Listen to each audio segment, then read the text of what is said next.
Good morning everyone, and welcome to my own little world. Now in my world today I have something very important to talk about, and that's the release of some images for the new Ducati Monster for next year. So what have we seen so far? And if you haven't seen some, I'll put some images up on the screen. So initially there were some rather dubious spy shots that didn't really give too much away on it actually being a Ducati of any kind. But then what we got from some reputable journalists were what seemed to be some fairly accurate images from the factory themselves. Now, as with all things like this, we don't know how accurate this is. We don't know where these images have actually come from. Lots of manufacturers across all different products like to release images that aren't strictly accurate just to get people off the scent. However, what we'll do now is actually go through these bit by bit, dissect them, see what we can pick out as possibly genuine, and I'll give you my honest opinion of it. And I think my opinion matters, the reason being I actually ride what is the latest incarnation of the Ducati Monster, mid-range engine with the 821. Although mine is now 5 years old, it's still the same frame, same engine, same running gear, maybe slight differences with the dashboard. But yeah, I think I'm qualified to give an opinion. It is just an opinion though. So let's start from the obvious. And the obvious thing you see, if you know anything about Ducatis, or you have any interest in Ducatis, or you own a Ducati, is they've ditched the trellis frame. Now, I think the trellis frame is a major part of the Ducati Monster. It's always had a trellis frame. However, that trellis frame has become less and less of a important part of the structure of the bike as time's gone on. The current one has got a trellis frame, as you can see. However, it's not really holding anything vital to the bike apart from the front headstock. Here. In actual fact, the main frame of the bike uses the engine as a stressed member, so everything bolts to the engine. The main strength of the bike is actually in the engine block itself. So on the images it looks like they've done away with the trellis frame completely, and they've gone for this either box section, it's not completely clear, but a box section or an alloy section. And that's, as with this bike, attached to the engine. The engine is still a stress member. They're still using the Testa Stretta L-twin 4 camshaft type engine. It does look like the images that they've released are for a middleweight replacement to the 821. The reason I say that is there's no single-sided swinging arm, there's no oil cooler on the front, both of which I would expect to be on the Monster 1200 or its equivalent, whichever size engine comes out. So back to the frame. Before we get too emotional about it, let's bear in mind that the current flagship bikes with Ducati have also gone away from a trellis frame.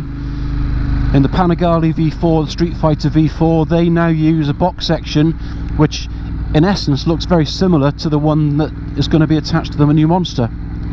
Now, that being the case, Ducati seem to be making this monumental shift away from trellis frames. There's probably more of an emotional attachment to the trellis frame than a necessity for it mechanically. A box section alloy frame is probably a stronger, lighter effort than the trellis frame. So let's move away from that. We've talked about that. Let's look at something else on the bike.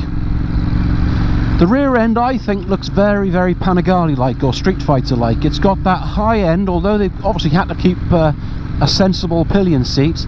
They've shortened the back end from the current bike, and they've made it a little bit higher. And I think it looks good. The swing arm, which is different. The ancillaries that bolt to it, like the wheels and the brakes, you always know they're going to be of the, you know, the highest order, depending on which spec bike you buy.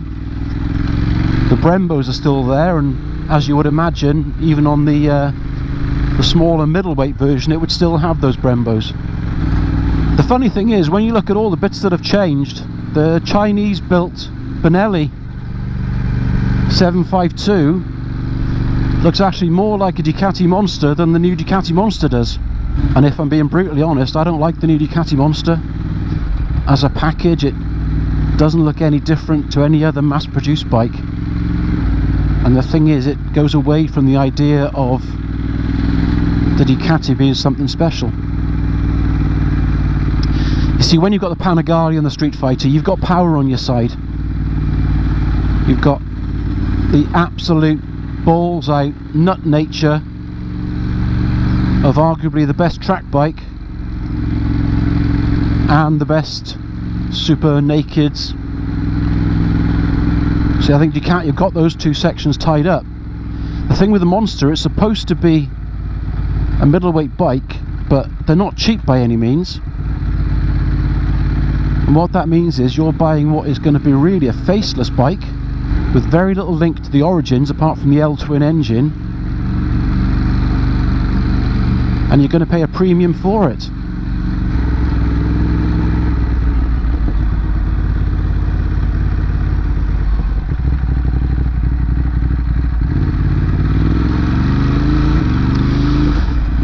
So let's talk about the future of the brand.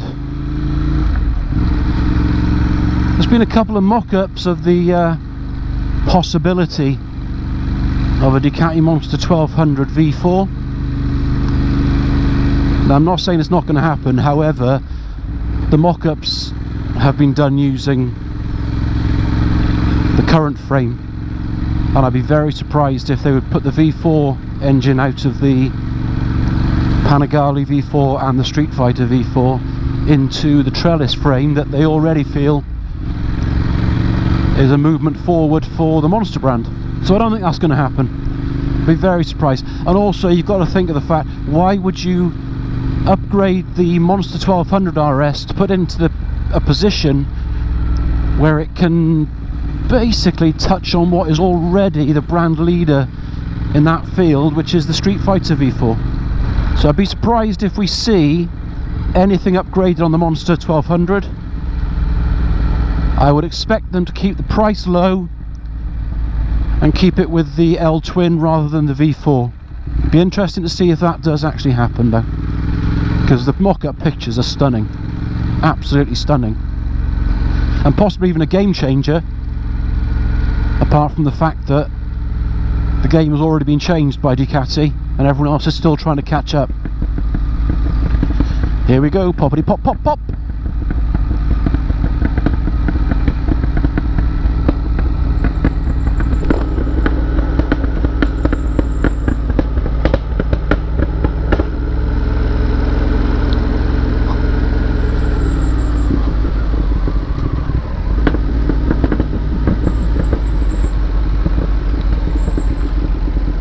Unfortunately only spoilt by the squeaky back brake.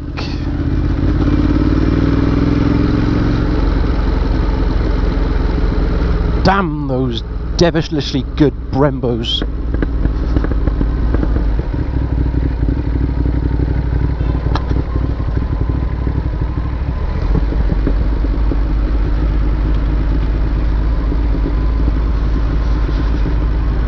So yeah, I think the V4 1200 Monster is unlikely, however shameful that is.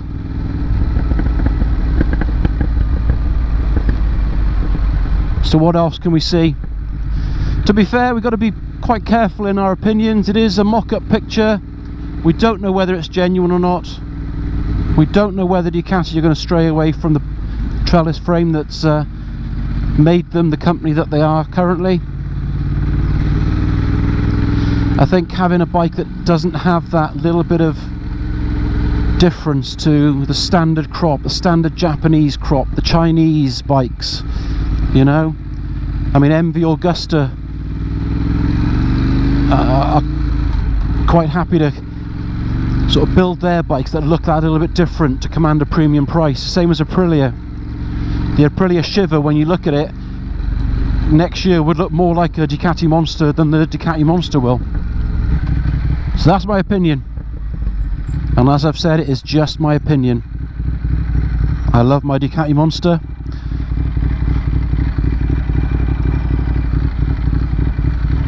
and I will probably love everything else that Ducati release as well, so I'm not going to write this one off just yet. The thing is, it's like having an iPhone or a Samsung. It's once you're in that walled garden, you're stuck with it. You buy the gear to go with it, the gloves, the jacket, the helmet, the rucksack, the wallet, the underpants, the face mask, which you could buy now, a Ducati face mask, hellfire.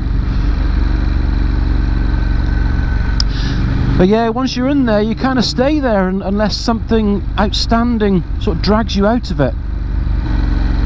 I mean, I don't know what I'm going to look at next year. I did think about a scrambler, but do I want to go down in performance levels that much? I don't think I do. I was thinking about possibly a slightly older Street Fighter or a 1200 Monster. But in actual fact, the Aprilia Shiver 900 really has caught my eye. That's a good looking bike. There's a couple of corners coming up here that quite close to my heart for the right reason. So this right-hander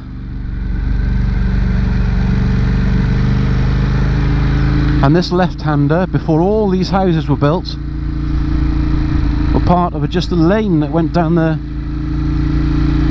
back of the main road. And those two corners were the first corners that I got my knee down, left and right. Many, many moons ago, when my legs could bend a bit more than they do now. Me and a couple of mates were down here. I was on my Yamaha 600 diversion, and we were going for it. I think we were probably there taking the same corner for about 2 or 3 hours, just trying to get knees down, because at the time that's all that mattered.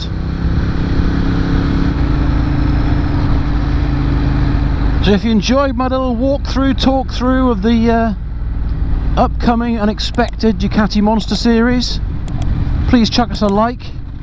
If you could share it, and if you haven't already, please subscribe, click that button. It'd be very much appreciated, and it gives me the opportunity to keep churning out this crap as much as you want.